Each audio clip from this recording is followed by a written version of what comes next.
როცა რაჭვალების რძალი გავხდი და პირველად ჩემი დედამთილის გამომცხვარი ლობიანი გავსინჯე, გასტრონომიული შოკი მივიღე. ვთხოვე ესწავლებინა რეცეპტი, რაზეც მიპასუხა, რომ ტყუილად უნდა იყენებ ჯაფას, მერე ყველა შენ მოგთხოვს გამოცხობას და სანამ ცოცხალი ვარ, მე მოგემსახურებითო.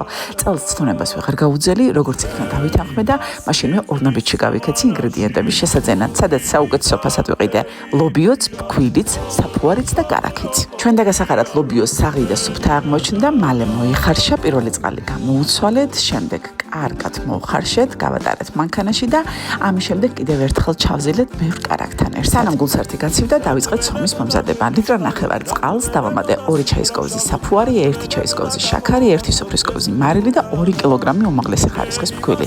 მოვზილეთ სომი და საათ ნახევარში გუნდები უკვე მზად მქონდა. გუნდების ზომა შეგიძლიათ თქვენი საცხობი ლანგრის მიხედვით განსაზღვროთ. თითოეულ გუნდაზე მოვათავსეთ გულსართი დაუნანებლად, მოუკარი თავი ხინკალივით, მოვაწყვიტე ზედმეტით სომი და შემდეგ ხელის ღულებით ფრთხილად გავიყვანე განზე, რომ ცომი არ გამხეოდა.